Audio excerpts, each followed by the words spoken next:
Everyone, ನಾನು ನಿಮಗೋಸ್ಕರ YouTube channel open ಮಾಡಿದ್ದೀನಿ. ಡೈಲಿ ಮಿಸ್ ಮಾಡದೆ ವ್ಲಾಗ್ ಸ್ಟಾರ್ಟ್ ಮಾಡೋಣ ಅಂತ ಅನ್ಕೊಂಡಿದ್ದೀನಿ.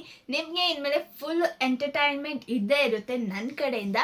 ಸೊ ಇಷ್ಟು ದಿವಸ ಈಗ ಇನ್ಸ್ಟಾದಲ್ಲಿ ನೀವು ನನಗೋಸ್ಕರ ಸಪೋರ್ಟ್ ಮಾಡ್ತಿದ್ದೀರೋ, ಹಾಗೆ ಇನ್ಮೇಲೆ ಯೂಟ್ಯೂಬಲ್ಲೂ ಕೂಡ ಸಬ್ಸ್ಕ್ರೈಬು, ಲೈಕ್ಸು, ವ್ಯೂಸು, ಹಾಗೆ ಅದೇ ಥರ ಪ್ರೀತಿ, ನಿಮ್ಮ ಪ್ರೋತ್ಸಾಹ, ನಿಮ್ಮ ಗೌರವ, ಹಾಗೆ ನಿಮ್ಮ ಆಶೀರ್ವಾದ ನನ್ನ ಮೇಲೂ ಎಲ್ಲದರಲ್ಲೂ ಇರಲಿ. ನನ್ನ ಚಾನಲ್ ಯಾವುದು ಅಂತ ಯೋಚನೆ ಮಾಡ್ತಾ ಇದ್ದೀರಾ?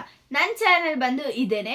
ಸೊ ಈಗಲೇ ಹೋಗಿ ಸಬ್ಸ್ಕ್ರೈಬ್ ಮಾಡಿ. ನನಗಂತೂ ತುಂಬ ಖುಷಿ ಆಯಿತು. ಇನ್ಸ್ಟಾದಲ್ಲಿ ನೀವು ನನಗೆ ತೋರಿಸ್ತಿರೋ ಪ್ರೀತಿ ಗೌರವನ ಅದೇ ಥರ ಕಾಪಾಡಿಕೊಂಡು ಯೂಟ್ಯೂಬಲ್ಲೂ ಎಂಟರ್ಟೈನ್ ಮಾಡೋಣ ಅಂತ ಅಂದ್ಕೊಂಡಿದ್ದೀನಿ.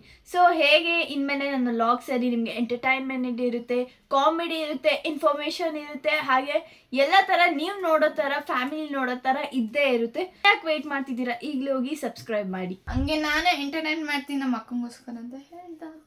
ನನಗೋಸ್ಕರ ಅಲ್ಲ ಗೈಸ್, ನಿಮ್ಗೋಸ್ಕರ ಮಾಡ್ತಾರೆ. ಅದು ನಿಮ್ಗೋಸ್ಕರ ಗೈಸ್, ನಿಮ್ಗೋಸ್ಕರ. ಇಷ್ಟು ದಿವಸ ಮಾಡಬೇಕು ಅಂತ ನಾನು ಹೇಳ್ತಿದ್ದೆ ಗೈಸ್, ಮಾಡು ಮಾಡು ಮಾಡು ಮಾಡು ಅಂತ. ಬಟ್ ಅವಳು ಇಂಟ್ರೆಸ್ಟ್ ಕೊಟ್ಟಿಲ್ಲ. ಈಗ ನಾನು ಇಂಟ್ರೆಸ್ಟ್ ಬರ್ಸಿದ್ದೀನಿ ನಿಮ್ಗೋಸ್ಕರ ಮಾಡಿ. ನಾನು ಹಂಗೆ ಜಾಸ್ತಿ ಸಪೋರ್ಟ್ ಕೊಡ್ತೀನಿ.